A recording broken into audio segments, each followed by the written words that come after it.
Assalamualaikum warahmatullahi wabarakatuh. Selamat datang kembali di channel ini. Seperti biasa, kakak sudah menyiapkan dua soal ujian nasional geografi untuk kita bahas. Pada kesempatan kali ini, kita akan membahas soal mengenai siklus batuan. Mari perhatikan soal berikut ini.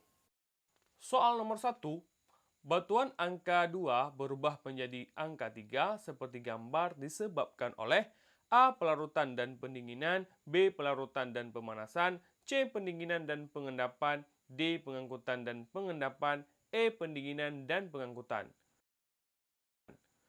Nomor 2, siklus batuan berlangsung melalui beberapa tahapan seperti gambar.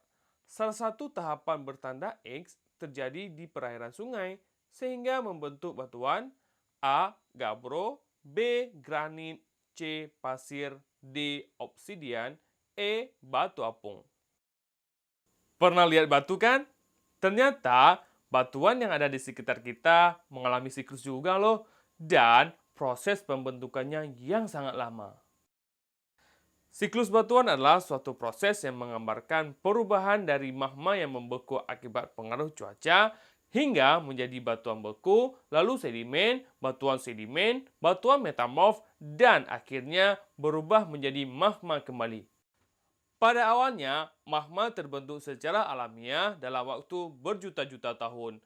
Karena sifatnya yang dinamis, magma terus bergerak. Gerakan ini membuat magma mengalir ke tempat yang suhunya lebih rendah atau terjadinya pendinginan. Akibatnya, magma mengalami kristalisasi dan sebagiannya berubah menjadi batuan beku. Misalnya, granit, diorit, batu apung, gabbro, basal, obsidian, dan andesit. Batuan beku lama-kelamaan akan mengalami pelapukan sehingga membuat ukurannya menjadi lebih kecil akibat penghancuran. Inilah yang dinamakan dengan sedimentasi. Sementara itu, batuan beku yang tidak berhasil sampai ke permukaan akan terus terkubur akibat tekanan dari atas. Semakin dalam posisinya, maka semakin besar tekanan dan semakin tinggi suhu atau pemanasan yang ia terima. Akibatnya, batuan beku ini akan mengalami perubahan baik dari bentuk dan susunan kimianya menjadi batuan metamorf atau batuan maliha. Jika posisinya dekat dengan dapur magma, maka batuan beku itu akan melebur kembali menjadi magma. Hasil pelapukan batuan beku ini akan mengendap di tempat yang lain karena terjadinya proses erosi atau pengangkutan. Endapan batuan ini akan mengeras dan membentuk batuan sedimen. Misalnya, breksi, konglomerat, batu pasir, batu lempung, dan batu gamping. Pada umumnya, batuan ini terdapat di bawah lapisan permukaan bumi.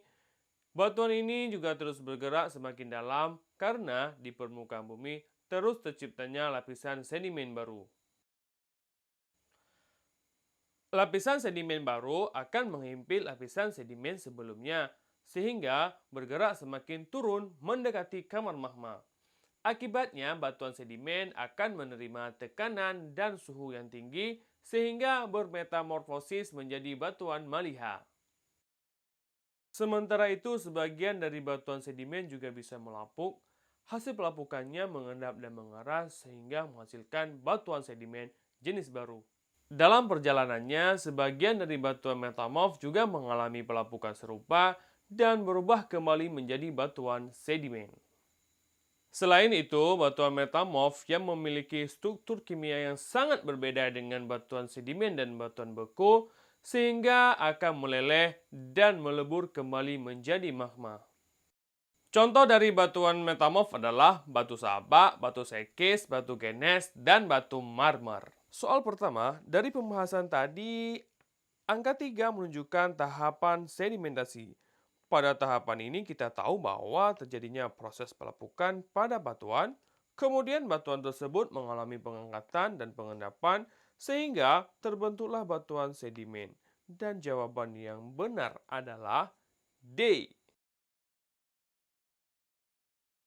Soal nomor 2, sebelum kakak menjawab, ada yang tahu nggak kira-kira yang ditanyakan di soal siklus keberapa nih? Iya, benar sekali. Untuk soal nomor 2, masih membahas tentang siklus ketiga, yaitu sedimentasi. Namun pertanyaannya sekarang pada tahapan ini, batu apakah yang akan terbentuk?